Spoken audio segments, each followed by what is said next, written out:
Sorry. So let me introduce Professor Pierre Magistretti, please. I'm delighted to introduce him. He already has done some of my job by introducing himself briefly.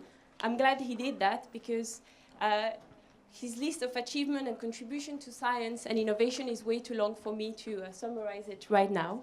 So let me just tell you just a few things about Pierre. Pierre is very involved, of course, he's a leading expert in neuroscience, and as well as doing a lot of research, he also wears many hats. And let me just give you a few, and then leave you the floor. Pierre is the Dean of the Division of Biological and Environmental Sciences and Engineering at KAUST University in Saudi Arabia. He also has an affiliation as Professor of Neuroscience at the Brain Mind Institute at the EPFL. He's the President of the International Brain Research Organization, and much more. So Pierre, what you have to say is much more important than me trying to make a comprehensive list, so it's all yours. Thank you, Laura. Thank you, James, for the invitation. I really enjoy being here in a group that I usually don't. First of all, I understand it's quite unique to have people from different horizons like here, and usually my talks are to my colleagues, basic scientists, and there are maybe a few, but so it's a very interesting for me.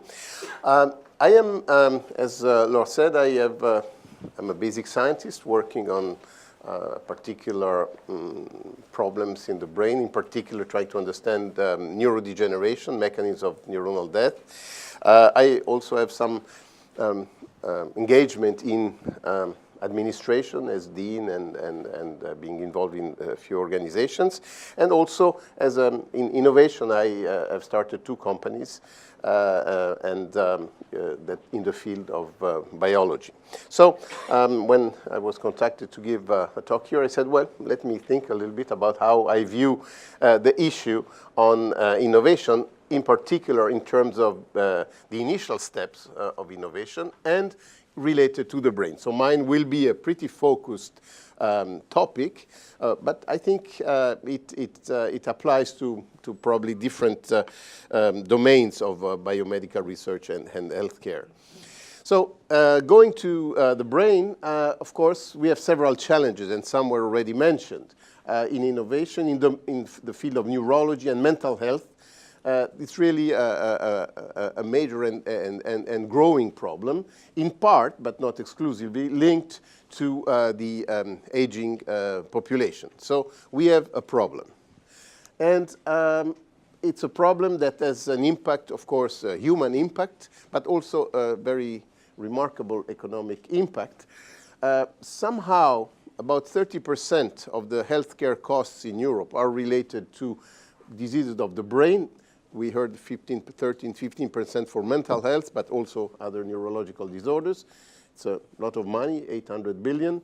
And it's, you know, one always indicates mine is more important. I don't know. But certainly it's a problem that involves human cost and economic cost. Now, what are the challenges that we have for this innovation, for this big problem? Well, first of all, the reality is, it's very disappointing, there are not many efficient treatments for several diseases that go at least at the real process. We have drugs that work. Sometimes we don't even know exactly how they work.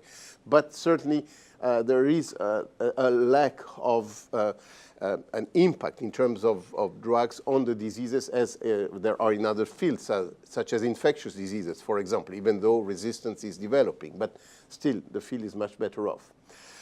We know that there is a rising cost of drug development. That's a general problem. And in terms of neuroscience in general, there is a disinvestment from the pharma company. And as I mentioned, a considerable economic burden. Now, on the other hand, there is a lot of research. Some of it, I agree fully with Jas, again, a lot of duplications. So often, unfortunately, on topics that go nowhere, and I will be a bit critical, but I think, for example, the beta-amyloid hypothesis in Alzheimer's disease is a very bad example. But anyway, you have thousands and thousands of papers every year published in the best journals. and the actual impact of these publications funded by public funding with the best minds in the field, the impact is low. This is very disappointing. Another aspect which is different in neuro is that actually the shares of new molecular entities is relatively low. I mean, it goes back to the idea of treatments that are not efficient. So this is a reality. Why it is so, it's not clear. But clearly, in infectious diseases, oncology, metabolism, cardiology, a lot of molecular entities have been produced over the last few decades, and this is not the case in neurology.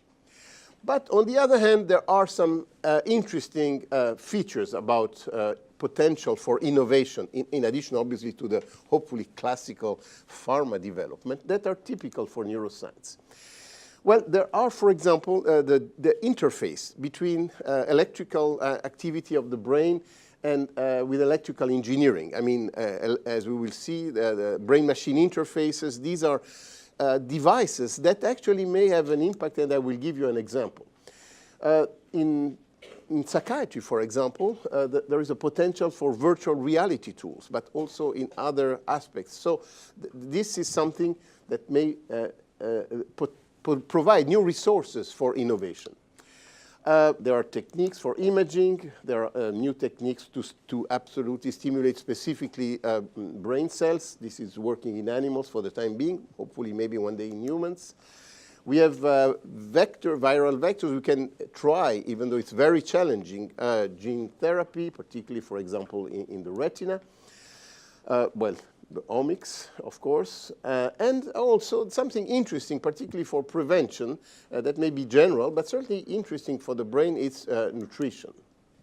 So let me give you an example of a really resounding success in therapy in neuroscience. It didn't come from molecules. It came from neurosurgery, in particular by the pioneer, Alim Louis Benabid.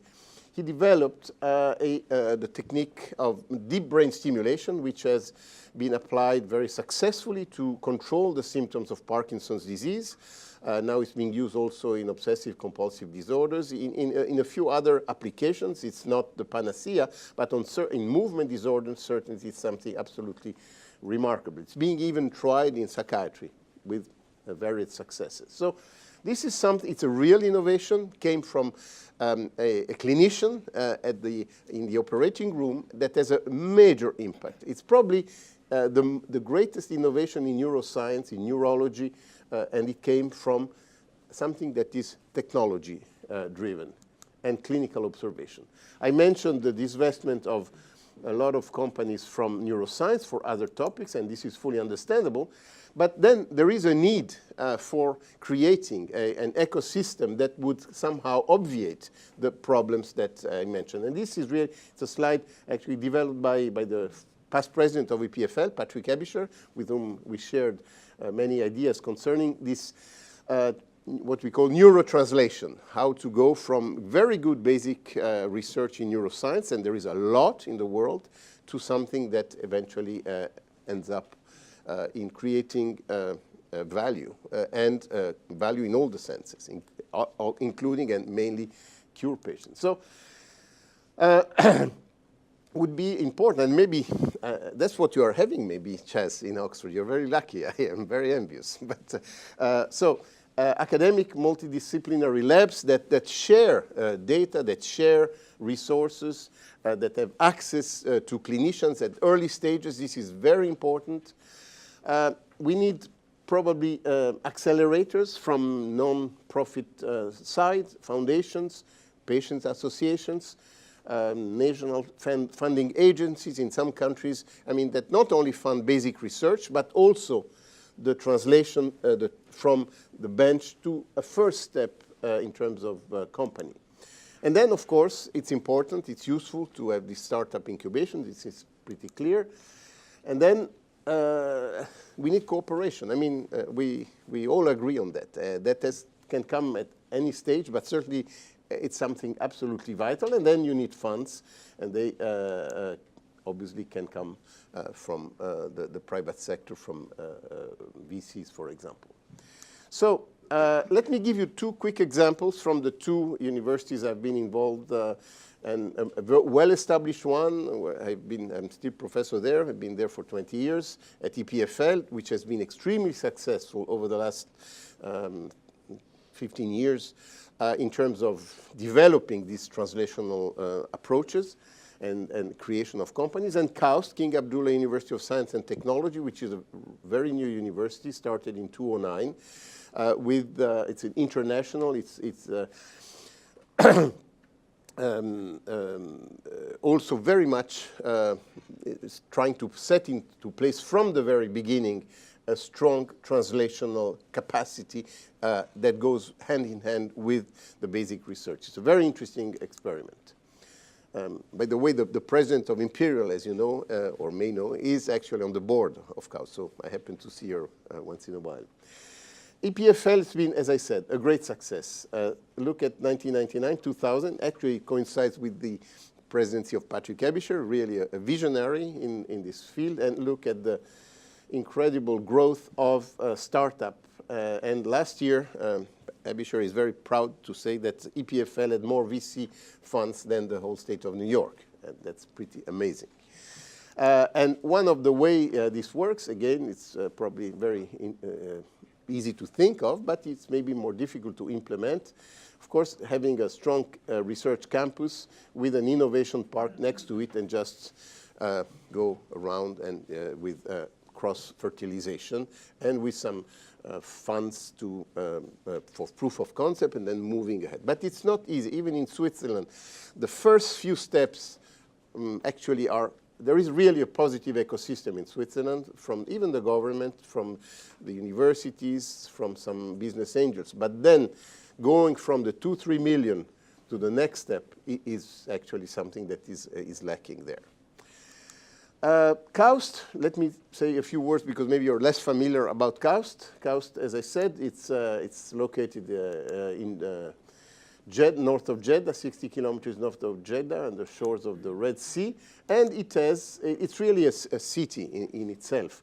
There is an academic campus, there is a town center, huge community, 7,000 people live there, but, and for the purpose of today's discussion, there is a large area devoted to research and technology park and an innovation cluster with funding for the proof of concept, but even a venture fund that is actually funded in large part by the university to go a bit further on the next step.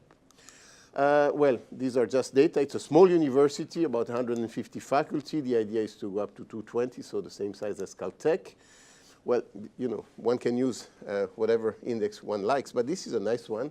Actually, KAUST in a few years has become #1 in terms of citations per faculty. So it means that what the faculty produces is read and cited. And then essentially 3 divisions, very technology-driven, biological and environmental sciences, computer, electrical and mathematical science, and physical sciences. Now, let me go to the important part for this discussion today. First, the center is this innovation and economic development with a number of elements that are an integral part not only of a special unit of KAUST, but they're really part of KAUST. I mean, it's the good, I think what is very attractive is that it started with this ambition to have a capacity for translation. And I'll give you, because we're talking about healthcare and innovation, a view about bioinnovation. There is a very important need locally in the kingdom for developing capacities to diagnostics, biomedical research and development, training, and also clinical trials. It's really a field that needs a lot of transformation. And one of the views at KAUST is to actually create that KAUST becomes an innovation hub whereby it can attract international entities, pharma, biotechs, and then link with the rest of the country which needs it. So in a way, it would be a win-win-win situation. And there is, the most important thing, there is support at all levels for this kind of transition. And one example, given the important issue about genetic disorders in the kingdom, is, for example, to establish, and is being established, a genomic diagnostic platforms that really creates a virtuous cycle between diagnostic, a service, but also innovation and exchanges with academia and industry. So to conclude, we have some points for reflection. So brain aging and mental health represent major human and economic challenges. That's an obvious statement, but it's a real one. Despite remarkable progress, this is a bit frustrating. In understanding brain function, there is still considerable knowledge to be acquired about brain function for the development of new therapies. Alarmingly, I think this is, has to be noted, the big pharma have disinvested from neuroscience research. Possibly Alzheimer's disease is still an interesting topic for the industry. And then what do we need? I mean, this is the list, and how they play out, it's something to be seen. But certainly, sustained government support is still very important, no matter its limitations that are real, but it's very important to generate investigator-driven projects and possibly new ideas. Well, there is this kind of a generic statement. There is a need for different ways to develop more this private-public partnership and private and new models for collaborations. And I just showed you one that's being developed at EPFL under the leadership of Patrick Ebischer. And so this is actually something that we need a new translational research model, and I'm very curious to talk more with Chas to see how they do it in Oxford. Thank you. Have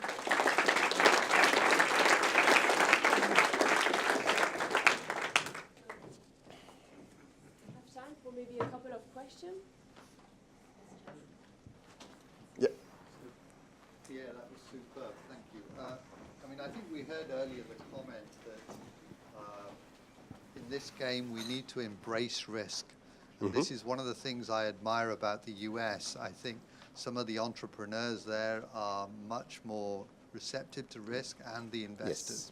Yes. But I think the other thing that's quite nice in the US is that people work at Harvard, and then they'll go off and set up a biotech, and then they'll go and work in Novartis, and then go back to MIT. And I think that is brilliant. Yes. And I mean, we've got Melanie Lee here, and she's done that, worked in academia, big pharma, biotech, etc. I think we need more people like that. We need to break down these barriers. Yes. That's the only way we're going to do it.